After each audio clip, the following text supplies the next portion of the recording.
And I know I do get that question again. It's like, well, what do I gain from it? But if I have the ability to break things down in a simple way, and if people have the ability to see a young cat stand up there and do it, that provides a lot of hope and a lot of inspiration to other people. And that means something to me. It's rare for you to see that. And growing up, I didn't have that. From the beginning is when people tell me, hey, Dre, I closed on this deal, or hey, Dre, I was able to do this, whatever it is that they're doing in the real estate, that fills my potential tank and makes me happy. The other thing would be obviously it's the connection that you're able to make, the ability to network with other contractors and vendors. Also then extends your outreach where now you have people reaching out to you there. You can raise capital through it. Obviously, you can do other deals with it, obviously, and just build a community and network. And also the friendships. Because since I got started into multifamily, the friendships that I had when I first came out here are vastly different than what I have now. You're listening to the Gorilla State Investing Podcast. We're not here to bruise your bananas with guru sales pitches, overrated fluff, or any other kind of monkey business. We simply provide the ground-pounding truth about what it takes to be successful in real estate. All right, Gorillas, today's guest is Dre Evans from here in San Diego with me. Dre is a Naval Academy graduate. He's active duty in the military. He's a military officer. He's an MIT fellow, a Truman Scholar, host of Multifamily by the Slice podcast. He does syndications here in San Diego. He's done them in Texas, and he just dropped his new book, That's My Property. Dre, thank you for being on the show, brother. Happy to have you. How you doing?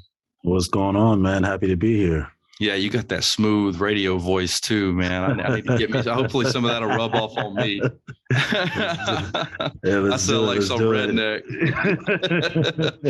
Yeah, man. So Dre, I gave kind of the Wave Tops intro about you, but why don't you elaborate? Tell everybody how you got started investing, what got you interested in investing, and how you got to where you're at today, brother. Yeah, brother. My story is a Chicago story. It started with a kid who joined the gang in the South Side of Chicago at the age of 12. And there was one moment where after a series of different activities, fights, shootouts, gunshots, I actually had a shootout be attempted on my life on a drive-by shooting, and with bullets whirling past my head. With me and my buddy, we were on the street corner. And after that experience, I confronted the gang and wanted to be out. At that point, there were a lot of other events that led to that moment, of course, for me to make that final decision. But I felt like that was my calling, because just prior to that, someone that I considered the enemy of my life told me about another opportunity about a school called West Point. And obviously I did not go to West Point. I went to the Naval Academy, but that's what allowed me to learn about the Service Academy. So I took that opportunity of a lifetime. I went there. I really made the most of it. And I graduated, majored in engineering. And then there was another buddy of mine named Keegan Wetzel, who is a multifamily short-term rental syndicator investor here in San Diego. He's a supple as well. He graduated 2 years before me. Keegan's from Chicago. We already had that in common. And so we reconnected years later out here in San Diego, catching up over coffee. And from there, he mentioned the word multifamily to me. And I'm shaking my head like, I don't know what that is. And so we drive down the street and he shows me his 3-unit triplex in the Bay Park community of San Diego. And from there, I went off to the races. I was listening to everything I could about multifamily real estate. I was reading everything I could. I was analyzing deals. And shortly after that, I went under contract and escrow on a 4-unit in the Pacific Beach market of San Diego. And I was in escrow for about 3 to 4 months. That story alone is a roller coaster in terms of the lessons learned and the difficulties and fines that I was faced and hit with. But I persevered through it and eventually closed. And from there, my multifamily journey took off. From there, it was doing an LP deal, then 12-unit syndication deal, then the 75-unit deal. Then it went from the podcast to the meetup to books. So it's been a whirlwind, brother. All right. So most people come in here and they're like, yeah, man, I got started because moved out of my single family house. You came in hot, dude. Like I got shot at, right? So you're really like, you were in gangs growing up, right? And getting shot, like lived in what we would probably call war zones growing up, right? Mm-hmm. Yeah. So You are a true story of, I guess you call it rags to riches, which I know. I don't want to say rags is where you grew up, but dude, it sounds like you escaped from whatever it was you were running from. You got out of there and used the military as kind of that conduit, right? Is that correct? The military was my conduit. Yeah, and I know they make the joke in boot camp all the time. At least for us, like a lot of people join, go to war, go to jail. Well, hell, it probably was something along those lines for you if you were headed down that route, right? It was. And originally, funny enough, my mother, we believed all the stories that we heard on the news of West Point. We thought it was a war in the Middle East at the time, and we thought we were going to go out on the front lines and bang, bang, shoot them up, be infantry. And my mother was like, hell no, my son's not doing that. Not my baby. And long story short, this enemy of mine that I'm speaking to is my stepdad. Yeah. And he was in the Army, enlisted for 4 years. So I'm assuming that's how he knew about West Point. But he kept bringing it up every single day. And eventually, like, okay, bro, we'll go to this meetup. And we drove out an hour out in Chicago in the suburbs and went to this meetup. We met Colonel Banks. He had a PhD and 5 master's degrees, and he was the chair of the leadership department at West Point. We met all these cadets. And then they debunked all the myths that we had about the military in general, that you have doctors there, you have lawyers, you have all these different people that do different jobs, just like in the civilian real world that they have in the military. And from there, the light opened and we learned about, the stability. My mom wouldn't have to pay for anything. We would get a monthly stipend, and that was my ticket. So once I learned all those things, I ran with it and I didn't look back. Yeah, my dad still because I'm the youngest of 3 boys, and my dad always tells me I was the cheapest son he had because at 18 I joined the military and they paid for everything from them on out. Right, I didn't have to ask him for nothing. So that's good. So you went to military academy. What does MIT fellow mean? Is that where you got your master's degree? Is MIT? No, I did an engineering internship at MIT. Okay, all right. And how did that help you in the real estate world at all? I would say the ability to think analytically. Yeah. My specialty is not in underwriting, but I can underwrite. I'm not afraid of the numbers. I can go in the spreadsheets and do my thing. I have a strong enough foundation to understand what's going on. And if I wanted to really delve into that realm and become a specialist at it, I could. Okay, awesome. And so you didn't really you got started in real estate in San Diego, which I got started in real estate in the South and came to San Diego and I got sticker price shock, like right out the gate. You know what I mean? Like San Diego's expensive, but you kind of rolled right into multifamily in San Diego. I heard you earlier say like, yeah, fourplex in San Diego, where my listeners, and especially the ones in the South, might hear that and be like, oh, 4-unit. No, that's probably a multi-million-dollar property out here in San Diego. Every unit out here like is the price of a single family house in most parts of the country. Mm-hmm. So walk me through kind of that Pacific, especially in Pacific Beach. Pacific Beach, no jokes, right on the water. Right. Walk me kind of through that deal, how it went for you, and highlight those lessons learned you talked about. Okay, so I finally closed, and there was a lot of upside. And when you're analyzing a market, I'll start there. And this, you're going to look at different trends, and you're going to see different shortcomings or advantages, and you learn that from analyzing a market. You learn what makes it unique. And small multifamily is the backbone of San Diego real estate. And so when you learn that and you realize that now you're looking for unique things about the property, and even in beach communities itself. And there was a lot of upside to the 4-unit that I found. They were all 2-bed, 2-bath townhomes with a patio. They were all individual parcel. So I had an exit strategy. I could sell the 4-unit complete on its own, or I could sell them, but the townhomes by the unit. And as you know, beach community parking is very scarce. So each unit had 2 parking spots. I had 2 storage units in the back. And then the centerpiece to my property, I have this huge courtyard. It's pretty massive. And it was just bare concrete and like tarp. So I went in there and I added like a cabana, a bocce ball court, jacuzzi, built-in grill, 2 built-in bars. We built a built-in deck with a fire pit, really turned it around, added landscaping all around with the bamboo trees, and really turned it around. And so now the property is 2 bedrooms. There's 2 of the units are long-term rentals, and then the other 2 are short-term rentals. One of the units alone cash flows me. And I like to do the hybrid model of the half that allows me to still have stability, but it still have some cash flow. And that's pretty much where we're at right now in terms of lessons learned. And I would say throughout the process, it was a lot of fear and doubt because I was in such an expensive market. But for me, I went in the mindset, the same thing I had growing up as a kid in Chicago is, if I don't do this, then what else do I do? Yeah. So for me, that's what kept me pushing when I was getting hit with all the fines, when everyone was telling me no, when the agents was telling me no, the lenders were telling me no, everyone was pushing back. I was one of the first people I was the first to ever do a $2 million VA loan. And that also brought about the challenges, was because they had never done it before. And hence being in escrow for 3 to 4 months. But, so you lived in one of the units? Yeah, he lived in it for a year.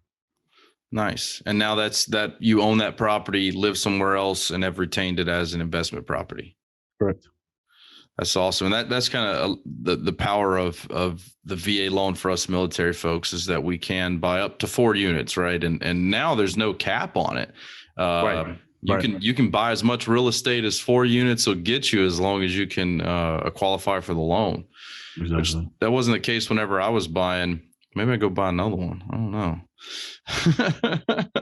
Go ahead, try.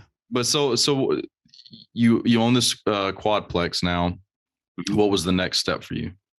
The next step is my buddy Keegan, same one that mentioned that taught me about multifamily real estate. Truly, what I would say is he did a 7-unit syndication deal in Coronado, and I didn't have a lot of money left. I couldn't bring in the 50, but I could bring in like 20 or 30. And I was like, listen, bro, I eventually want to become a GP. I don't care. Just give me a spot, because I just want to be in the room and learn and see the emails, see how you communicate with the investors, the investor relations side of the house.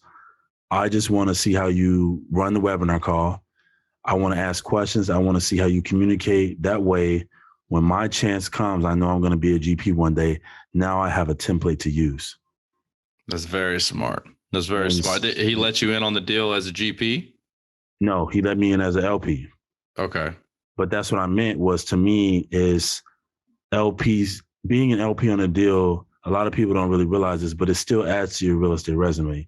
It's better to be an LP on a deal, even if you were communicating with a broker and they ask you, hey, what multifamily experience do you have? And you say, oh, I just have this one single family home, or I have these 30 single family homes. They're going to be like, no, that doesn't cut it. But if you had 50, 20, 30, 100 units of LP, that counts, because in the day, you're still in the multifamily space. And if you look at a lot of the resumes that even the more senior operators and syndicators, they list their units and LPs too, because there is some leverage and there is some spirits that come with that, just being in the deal within itself. And you can make it as active as you want to be in terms of what you want to know. And that's essentially how I took the same approach. Obviously, I could have been completely passive and just say, hey, take my money, and not ask any questions and not read any of the emails. But for me, I delved into all the information, and I continue to ask a lot of questions and network with the other GPs on the team. So I learned from a lot of that. And so then when the opportunity came for me to do the syndication deal in Golden Hill for the 12 units in San Diego, I used a lot of the framework and the lessons learned in the conversations that I had with Keegan and his team on the 7-unit in Coronado. And this deal you did in Golden Hill is pretty unique, right? Because you guys syndicated a large house that you essentially, is this the one with Desiree where you take it and you rent it out to, it's kind of a co-op for professional travelers or professional workers who are on travel? Yeah. So, and that's the thing, a lot of, if you ever heard Brandon Turner speak, and when they break down the different layers of multifamily, there's so many different ways. Obviously, you have the garden style, you have the single story, you got the double story, you got the one structure. But also, too, the unique thing about multifamily, you have something like the Jordan house, where you have something that it's a fully one home, a large home, but we have 12 studio units within it. So obviously it gets labeled as a multifamily, it gets treated as a multifamily. And so for us, that went with being unique within the San Diego market. How can we still cash flow in this market and make this work? And then the other benefit to Golden Hill, which made it unique, was it was always grandfathered in as a short-term rental. So even with the new regulations being passed, that doesn't affect us because the property is already grandfathered into that system. And so for us, we can go in there and do short-term rentals and combine that with that hybrid model of that co-working, co-living, and still give people like that homework feel. We got the business center, we have the community garden, the community areas, and still take advantage of that fact, but still travel and get in that short-term rental aspect as well. Yeah, I like what you said about the different types of multifamily, and that like what you guys have done is pretty unique, because I just learned about the other night, and it's what made me want to bring you on this podcast, was to talk about this project. Mm-hmm. Because for those of you listening right now, what he's talking about is he's basically bought a big house with a lot of bedrooms in it and is renting out the rooms individually on short-term rental platforms to traveling professionals who want community space. Like it's a shared kitchen. Mm-hmm. It's shared. There's a pool, or there's shared amenities, but the bedrooms have their own bathroom and their big, nice bedrooms. So it's essentially like a hotel, but on a smaller scale, like a boutique hotel. But it's got a homey feeling because there's one big kitchen. Whereas for a lot of the smaller hotels, you don't have. I guess it'd be more like a bed and breakfast, wouldn't it be? It pretty much would be, and that's the whole idea. Yeah, that's the whole idea. People want to, with the pandemic, that helped accelerate that need, because then people could work remotely. So now we looked at it as there's a gaining popularity for the housing, with the housing shortage and wanting to light and live anywhere you want and travel light. There's the security that comes with it. There's the flexible stays. There's the community aspect that comes from it.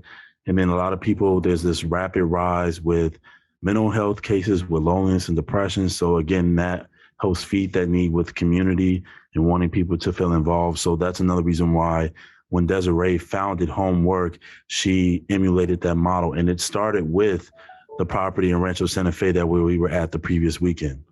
And that's a huge house. Yes. That's a mansion. That's the biggest house I've ever been in my whole life. So expanded into the 12 unit in Golden Hill. Yeah. And I don't know how she came up with that. There's a brilliant plan. And it's cool that she brought you in to do that down at the Golden Hill place. Mm-hmm. But the idea, like, that's a new angle. That's not a typical angle that you're going to see. And you kind of got to get creative in today's market, because everybody's doing multifamily. Everybody understands what a big box with a bunch of small boxes in it that rent to a bunch of different people. Everybody understands that at multifamily. But you guys have gotten creative with it and said, okay, what else can be multifamily? Can a big house be multifamily? Right? There's people doing, can a hotel be multifamily? You know what I mean? Like there's all kinds of ways in real estate to find out a way to fit a need. And that's kind of my next question for you guys, Dre, is like, how did y'all know, or what analysis did y'all do to figure out what need y'all were feeling with that? Well, again, that goes about, knowing the market and where you're at. And so for us, even specific to Golden Hill within itself, we saw that neighborhood alone is on the rise. And the reason why is because it's close, within walking distance, a block or two from downtown and from Little Italy. But the whole neighborhood of Golden Hill is not risen up yet. But if you go on blocks, multifamily or even single family homes, they're immaculate. But then some blocks are a little bit run down a little bit because it hasn't met that need yet. It hasn't grown yet. So the area is still gentrifying.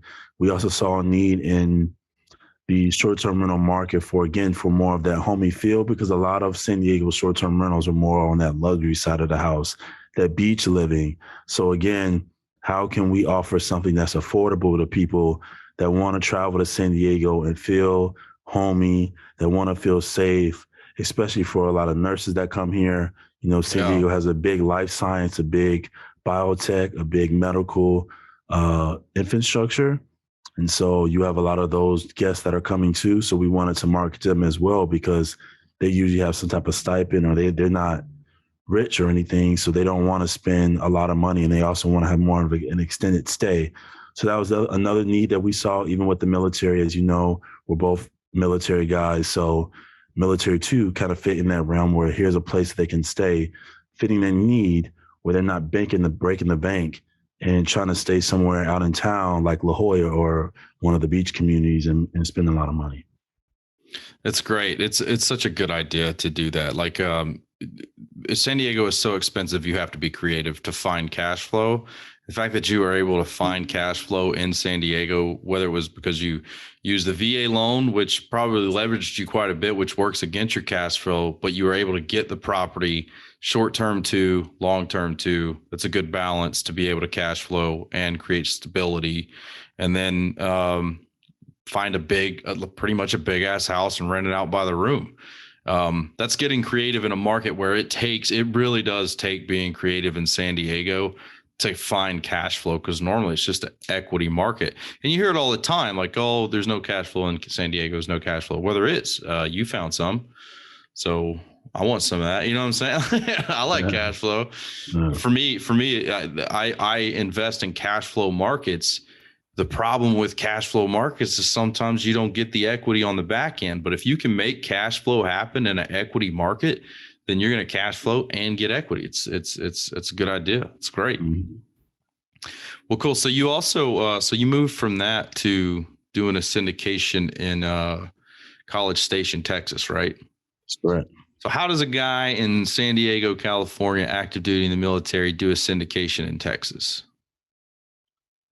That goes with networking. One of my close buddies, who is also a supply corps officer, I don't know what it is, but they were, both guys brought me in as former suppos, but his name is Cliff. And Cliff and I actually connected because he was a Truman Scholar at the Naval Academy the year before me. So we originally knew each other through that, and so we had always kept in contact. And eventually I knew that I learned that he was doing a lot of multifamily and real estate syndications, I would say, when I went into escrow on my 4 unit. So we kind of kept in contact, and I followed him, and he saw some things. And then when I did the LP deal in Coronado, and then in the 12 unit, he was still like watching me to see, okay, like, can Dre pull this off? And after that, we continued to have more conversations. I joined another war room veteran military mastermind group with him. He was the one that brought me into that fold, and I networked and connected with a lot of other individuals in that group. And eventually they found this 75 unit in Texas, and Cliff calls me. He's like, Dre, you want to get in on this? Like, I trust you. I've been watching you. I think it's time, get you something a little bit bigger, get some more experience, and be around even more sophisticated operators that already have a lot of experience and units under their belt. And that's how I was brought into that team. And what was your role in that team? So my role for the 75 unit was strictly investor relations and raising capital. And how much did you have to raise? Was this your first capital raise or second one? My second. Your second. So your first capital raise, like how much did you have to bring to the table? $500,000. And you did it in 60 days or 30 days? Like 60 days. Okay. For the 12 unit. And so the 12 unit was a little bit more unique because I had my community and my network here in San Diego. I was able to also provide additional value to Desiree and the team through contractors, through handymen, through property management, through any type of connection that they needed to get Golden Hill 12 unit up and running and stabilized. So I added a little bit more aside from just raising capital and investor relations, because they wanted to really leverage my ability and my network within the San Diego market, and which was another reason why I jumped on that deal and felt like I was a good fit. And so the 12 unit approach, the 75 unit in Texas, obviously was a lot different. It was strictly investor relations and raising capital. Yeah. And how much did you have to raise for that? They wanted me to raise between 400 to 500,000. Okay. So the reason I'm teeing you up like this is because, I'm pretty I'm very selective on the deals that we do, but even so much more, like once an investor is trained to a certain market, it's easy to get them to reinvest in that market. But what I've found out, like if I, tell them how great, cause we did some in Texas too, how great Texas is. And the next week I'm talking about California, or I'm talking about Florida. It's not as easy. Like me personally, as for raising capital, I have to understand what my investors understand, because things can get really confusing to them. You have to walk them through it. And you might have the ability to raise $500,000 in a week in a certain market, but you have no ability to raise it in another market. Did you see any hesitation from your local San Diego investors whenever you were trying to raise in Texas, or what were your challenges in raising in two different markets? I actually did not have that issue. And the benefit that came to me, another reason why I looked in San Diego, was I didn't necessarily invest always necessarily because I knew the GPs. I also knew a little bit about Texas A&M because I had went down there a couple of times for a leadership conference through the Naval Academy. So I had seen that market, and I had been in that market, and I saw it and experienced it. So I was able to leverage that too when I did speak and communicate with investors. Okay. So it wasn't really too hard for you to convince your investors of a different market? Yeah. And Okay. people were seeing the trends throughout Texas too. And of course, the other experience of the GP. So for them, I was like, hey, listen, San Diego is still my primary market. But as you know, those opportunities are harder to come by. And if other markets in the multifamily space come by, then that's what I'm going to step on. Because I had one guy that did ask me that, but I'm like, I've also been here. It's not like I've never been to this property and I've never been to this location. I've been there a couple of times, and this is what I think about it. Here's also the GPs and their knowledge and what I think about it. And then one of them is him, Jonathan, his wife, Paula, the main GPs, the lead GPs on that deal. They live in Texas, in the areas. So they're there. So that was the driving point too. Even for me personally, I wouldn't have invested and tried to bring in investors that I knew if one of the GPs wasn't living in the area. There's no way. I don't think I would have done that deal. How far do you consider in the area? How far? Yeah, like if a GP lives an hour or 2 hours away, is that like how far out does one of the GPs need to live for your criteria? I would say you need to be within an hour or two. That's close enough where you can get in the car and go and come back. Yeah, day trip, right? I agree. I like that. Okay, so is syndications what's next for you, or are you sticking to kind of the model with buying larger houses and converting them into short-term rentals for business professionals? Are you doing more syndications next? What do you got going on next? In general, I'm a multifamily guy, however you want to skin it. And that's why I somehow got the phrase and the handle Dr. Multifamily. Everyone was spinning it off of Dr. Dre. And so I get it. Yeah. So I kind of stuck with it. And and for me, it's anything multifamily. I'll still do the small multifamily here in San Diego. I'll still do syndications. I'll still do the homework model. It's all multifamily. I think as long as I stay in that lane, I'm not trying to do a bunch of other stuff. I'm not doing multifamily and like mobile home parks and single family. No, I'm still. That's what I do. Yeah, I'm still doing multifamily. See, I'm doing everything under the sun in multifamily. Yeah. Well, okay. So the next thing I want to talk to you about is something that you are very good at, and I've seen that in you, is building community and networking. In fact, I admittedly put out a post today. Actually, like my network local in San Diego is pretty poor. But I see what you do. Like you now took over the Opportunity Knocks multifamily meetup. You have your podcasts. You're pretty active on social. And even your partner on the podcast is a local guy. So what has that done for you local, like having your local network and running that meetup? What has it done for you? Like your status, your ability to meet people? Like kind of walk me through why you would take on this responsibility. I think the number one thing is being able to provide value and help people. And I know I do get that question again. It's like, well, what do I gain from it? But if I have the ability to break things down in a simple way And if people have the ability to see a young cat stand up there and do it, that provides a lot of hope and a lot of inspiration to other people. And that means something to me because it's rare for you to see that. And growing up, I didn't have that. And so from the beginning is when people tell me, hey, Dre, I closed on this deal, or hey, Dre, I was able to do this, whatever it is that they're doing in the real estate professional sphere or world, that fills my potential tank and makes me happy.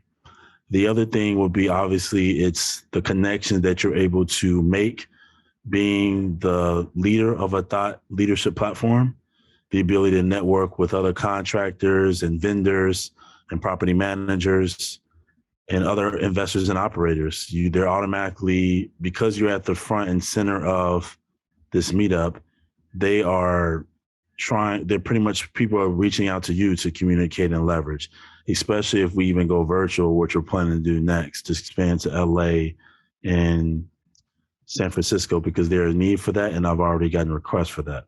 So again, that alone also then extends your outreach, where now you have people reaching out to you there and you could connect there. So it's an easy way to connect with other investors too. You can raise capital through it. Obviously, you can do other deals with it, obviously, and just build a community and network, and also the friendships. That's another bigger thing that's important, because since I got started into multifamily, the friendships that I had when I first came out here are vastly different than what I have now. And now it's very cool because I can have 3-4 people that we're all cool cats, similar to you, bro. We can hang, we can have beers, we can go to a party, we can go bowling, we can do whatever, we can go to the beach. But all of us have something in common. We are focused, we have goals, we have an alignment of interest in the sense that we're all some type of investor or some type of entrepreneur. But at the same time, we can have fun. And let's say we're having fun 90% of the time, but there might be a little bit of that moment where a group of us are talking business and we're sharing contacts or an app or a meetup or whatever that help us all elevate. And that's the different. And when you look at a lot of other successful entrepreneurs and business people, that's exactly what they do. They are all friends, but they all are doing something. So when they do come together, they all elevate one another, compared to you got 4 or 5 dudes that just party all the time. Yeah. And none of them are doing anything, but you the only person in the room that's trying to do something. That's different. You know what I mean? You gain nothing from that. Okay, they're fun, but that's it. So that's another thing that I love about the meetup group, is my ability to meet people that are like-minded, that I can still have a good time with, and that I can still build lasting friendships with too.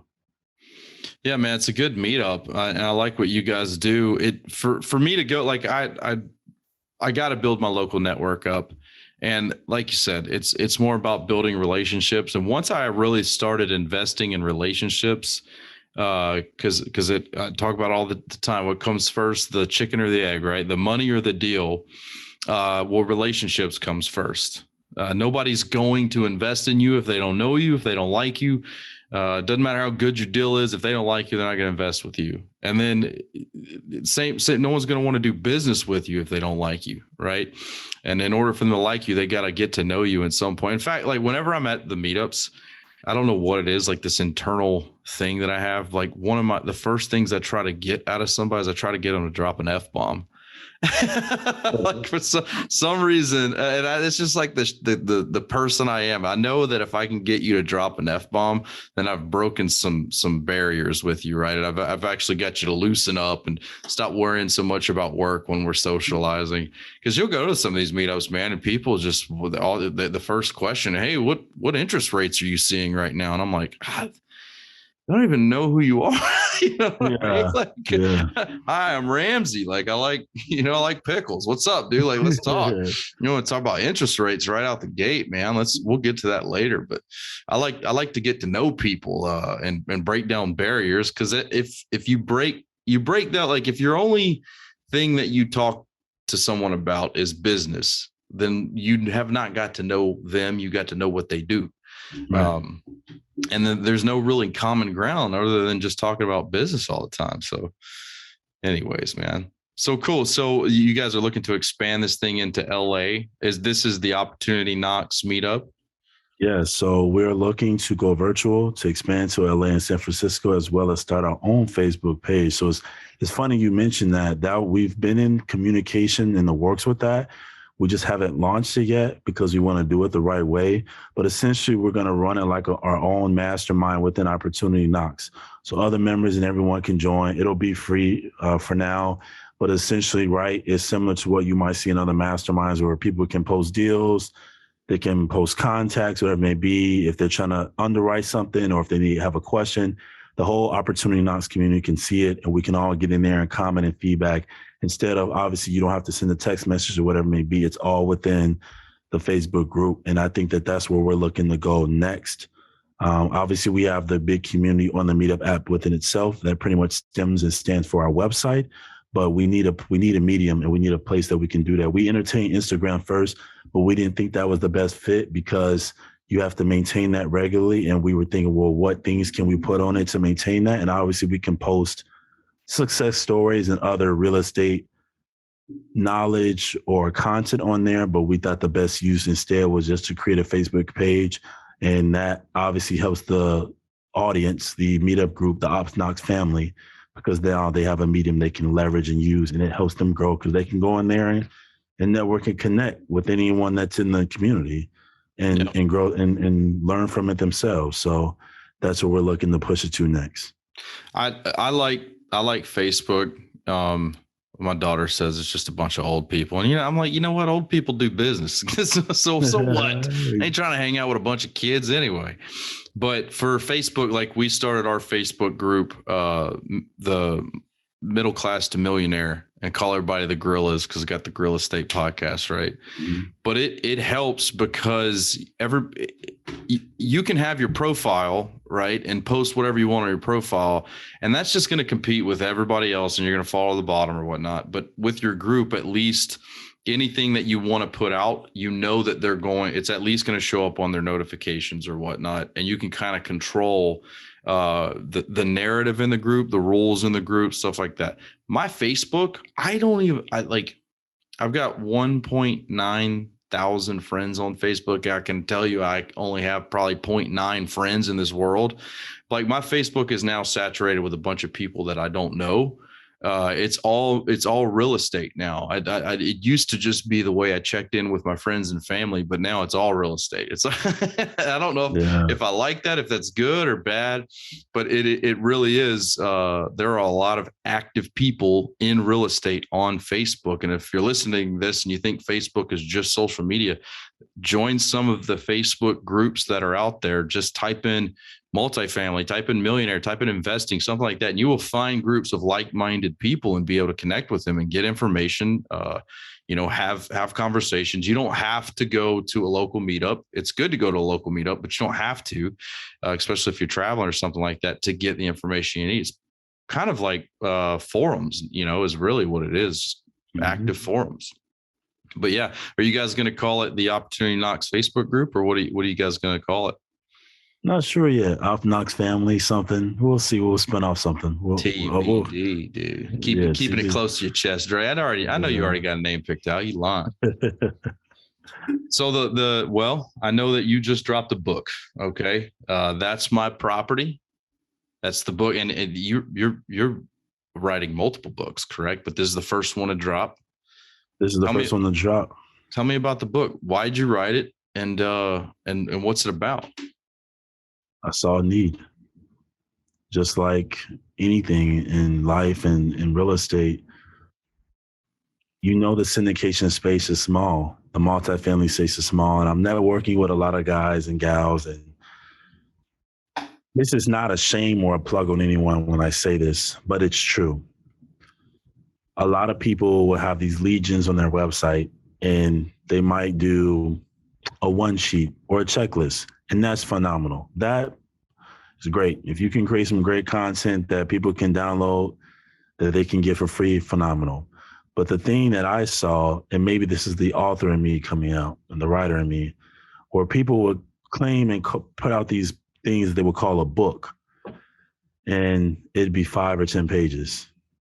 And then when I delve into that 5 or 10 pages, it's full of grammatical errors, and they're all saying the same thing. and they all look the same. They just changing the pictures. And for me, I had to take a step back and think, what was the purpose of starting That's My Property was to really be different and to really give back. And so I am not going to create something like this that people read and they don't walk away from and feel moved and feel like they really gained something from it. And so that's where it came from. I never thought that I would do this book, but I saw a need and I felt compelled to do it. And so I wrote it, and it's separated into 3 parts. The first part of it is all the ins and weeds story of everything I went through that 3 to 4 months when I bought that 4-unit property in San Diego. All the doubt through my family, through my friends, through everyone, all the fines, all the roller coaster of emotions, all the doubts, it's all in there. Every bit of detail. The second half of it is the meats and potatoes of everything anyone needs to know about multifamily syndications. And the third part of it is a workbook and a planner. So it's like, okay, for my active cats out there, that first part, a little bit of it's for you. But the second part is for all you passive people out there, because ultimately, if I told you that I can give you the cash flow and the tax benefits and the depreciation and everything of real estate, but you didn't have to manage it actively, I would say 90% of the people will want to do the passive. And so that was me being real in the second portion by, hey, look, this is what a syndication is, and this is everything you need to know about it. If this fits for you, then do this. I'm not telling you have to invest with me. That would be great. But what I'm telling you is this is a good model to look at. And this is just some things that you need to look at and whether or not you want to be active or passive. And then the third part is about making you better holistically as a person. Because I believe if you're a better investor and you're a better person, you're better, you can do more for the world. So that's the purpose of having a real estate planner and a goal, and as well as an individual goal planner in the back of the book. And that's what the book is. That's My Property. When's the actual launch? It just launched this Friday? It launched this morning.